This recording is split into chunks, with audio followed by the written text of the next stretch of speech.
Experience Karen Hunter in a completely different way.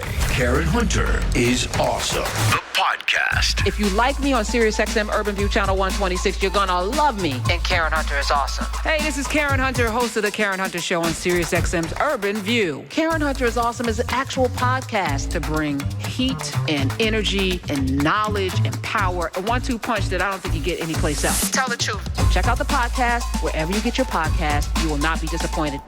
Let's start in Chicago with Oprah.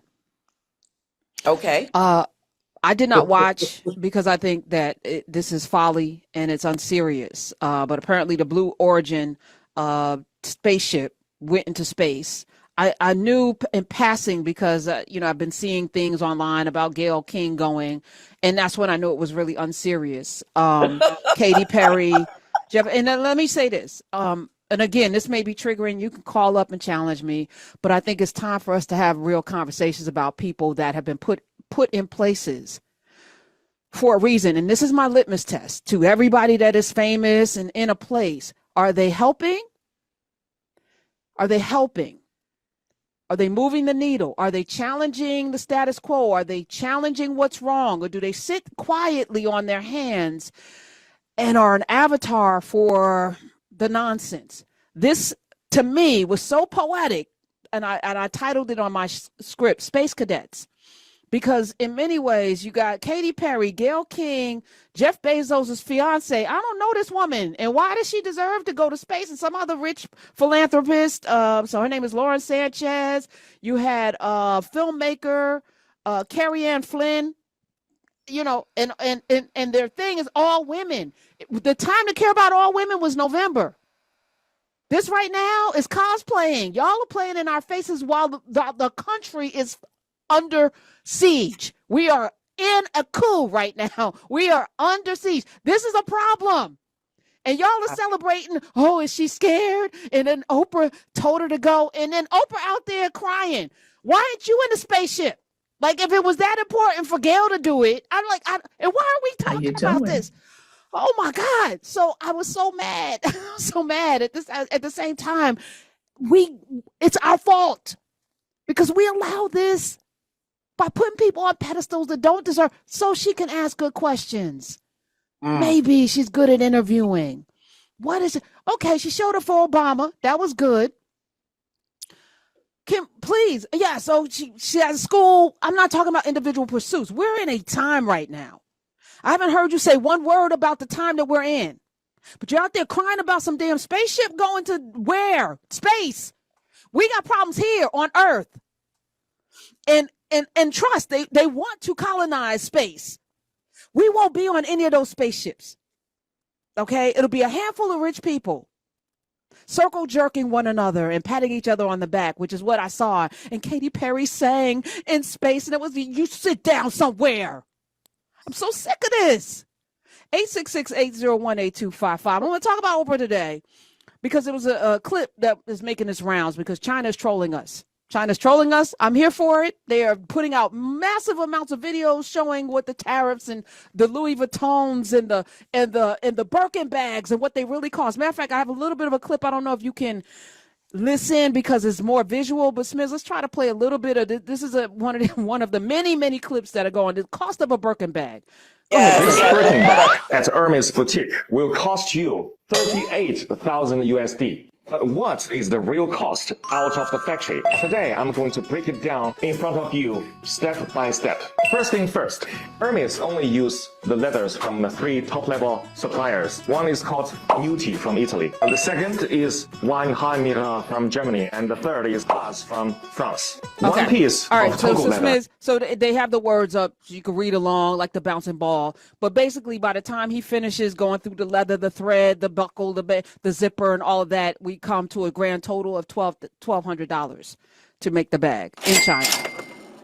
And then they charge you $38,000 to make the bag. $38,000. And I think Jess Hilarious was bragging about having 8 Birkin bags. And so let me just be clear. I've been consistent. I've been talking about LVMH for the last 8 years. And about how is this man the richest man, one of the 5th richest man, one of the 4th richest men in the world, that had Bernard Arnault and his son off of a brand that is luxury, that mostly, we're talking Hennessy, Moet. Does it sound familiar? Moet Chandon, freaking LVMH, and all like Louis Vuitton. It's all of that, right? And we are people who have been branded. I've been saying this, wearing brands of people who do nothing in our community. Why do we do that? Why are we making these people richer to say that we're somebody? We got their brands, and they don't even have to put it in hot, searing heat on our arm anymore. We wear their brands willingly. We can't wait to get a luggage set that's from Louis Vuitton that costs $10,000, and it costs the Chinese a couple of $100 to make. And then they ship it over there for them to put their label on it, and we wear the brands. We carry their brands. Why do we do that? So there's a clip I'm going to play from Oprah, and then I'm going to welcome in the person that is actually from Chicago. Tanya Pickens, I don't know if you got an opinion. I ain't tell you what I was going to talk about, but I'm just really, I'm so sick of these people, and I'm going to say it. So if you got a problem because you love Oprah and you worship at the feet of Oprah, this is why I don't tolerate it here. We're not to be worshiped. We're to be challenged. Politicians, people who have microphones, we are here to serve. And if we're not doing the work, don't love us. It's okay. It's all right. You don't have to love us, but but you must challenge. All right, let's play this Oprah clip. Recently, I was in Rome. Just last weekend, I was in Rome for this event that Quincy Jones was having. And obviously, our show isn't on in Rome. This is so funny. So I'm at the Louis Vuitton store. And I'm with, it's Reggie, who does my makeup, Andre, my best friend Gail, and Gail's daughter. And Gail's daughter was just turning 18. So I said to Kirby, we're going to go shopping, and you can have anything you want. And, which is, she deserved it. She's a really nice girl. She's just gotten into Stanford, and she's a really smart kid. So, and I know she's going to be reasonable with it. So we're at the Louis Vuitton store, and we see this cute little Louis Vuitton bag. And so, she says, I'd like to have that bag. And I say, okay. So we say to the sales guy, this is the bag. We'd like to have this bag. And he said, no, madame, this bag cannot be sold. This bag cannot be sold. It's impossible. It's impossible for this bag to be sold. We say, but the bag is right there. It's on the shelf. That's never happened to me, And the bag said, so he says, no. This bag is for the Italian people. It's only for the Italian people. And perhaps you can go to your country and you can find the bag in your country.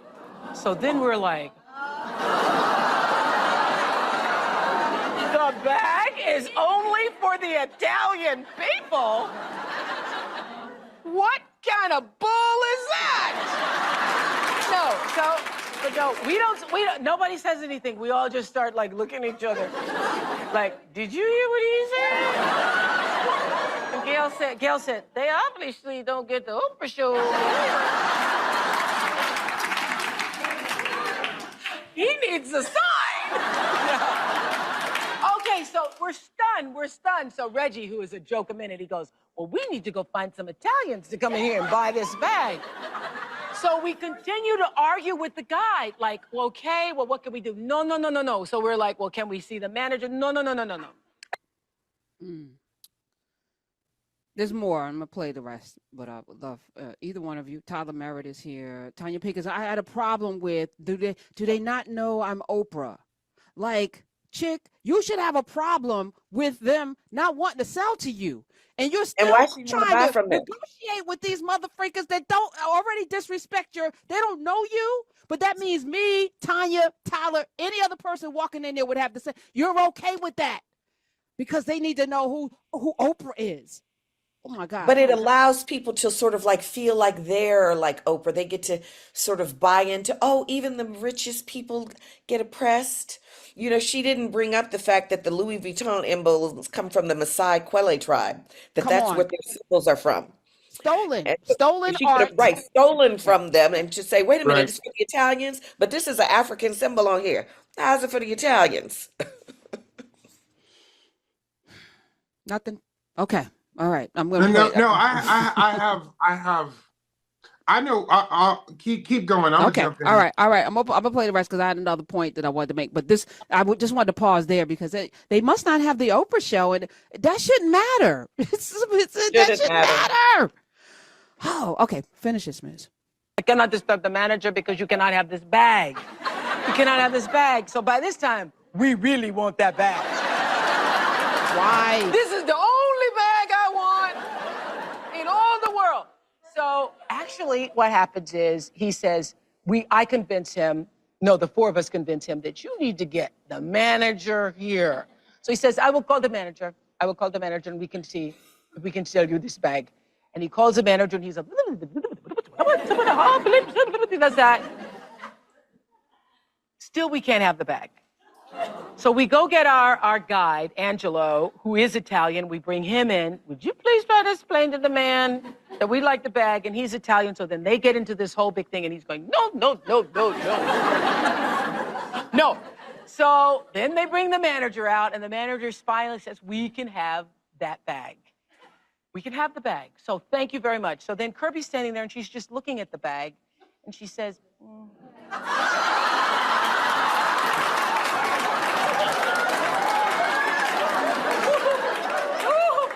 I go, Kirby, is there a problem? She goes, well, I really wanted the brown one with the LVs on it that's in the window. And he goes, no, no. He goes, no, no, no, impossible, impossible. He goes, there is no way we can open the front window. We cannot open the window. There's no way you can get the bag in the window. He goes, I cannot even discuss it. I cannot discuss it. I cannot discuss it. I cannot discuss it. So we're there. So I say, okay, Kirby, we're all like, you don't want this bag? We just spent a half an hour to get the bag and the manager and the Italian police and you still... She said, no, I don't want to get the bag because what I really wanted was the brown one, and so I won't take it because that's not really the one I wanted. So then they go off and they have another conversation, and I think that was the Oprah Winfrey conversation that the guy had with him. So he comes back and he goes, Madame, you may have the bag with pleasure. So, Tanya, you've been all over the world. And I can't find my baby. So you've been around the world. The lack of respect. What have you found in, the craving for, please just let me in. The way I travel is so different. I think that what I've learned in the last few years of traveling is that, they show us these other countries, particularly Africa, and they show us the beggars and the snotty-nosed and the diseased. And I had started to have an idea that that's what the world looked like. But what I found is that's only in the capitalist urban centers. As soon as you get out of the capitalist urban centers and you get into the villages with the people, even the ones who've been colonized or Christianized, they are living in an old community way of living, subsistence farming, growing their own food. Everybody's taking care of the children. There are no poor people. There's no homelessness. There's no begging. Everybody has. And so that's been what's been fueling my travel, is trying to get back to those communities and remembering how to live in community, because it's easy to forget that when you're in this urban center where you think you have to have this label or you're nothing or I've been discriminated against. And sometimes we take our sense of what we experience in America over to other countries. Like, I don't know why that was such a big deal. Why does she want to buy this bag they don't want her to have? Like, what show of power is that? Giving money to people who don't want you to own their stuff that they've stolen from your ancestors. Okay, so I think easily there are many things that we can stack on and talk about at the heart of. And Karen, this is what I love. If you're listening to this show right now, and I know there are so many of you that listen to Karen consistently because you stopped me in the streets. If you're new to listening to Karen, you need to understand that the words that are coming out of her mouth are not for the radio. This is her heartbeat of how she feels about these things on an everyday, real basis. So that matters. So, but I want to talk about a whole separate little thing about what just happened on that call. All right. One of the issues is there are some conversations that you have amongst your circle of people.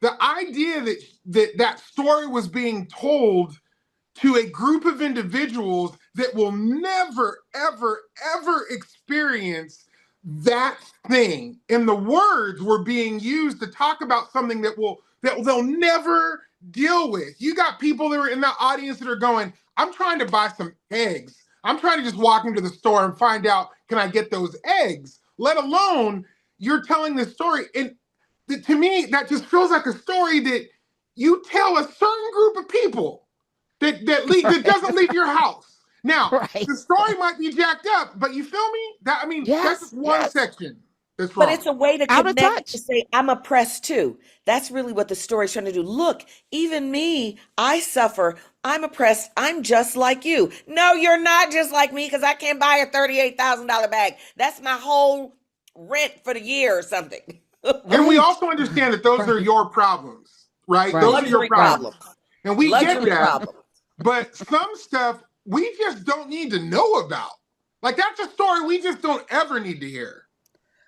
But again, the choice to tell that story to an audience of mostly melanemic women, right? We're in a place. Somebody tried to come into my YouTube because I was, we had a caller last week who said he was scared, afraid. And he was like, I'm tired of hearing you talk about these things that are making me more afraid. And I'm like, well, should I not tell you what's going on in the world?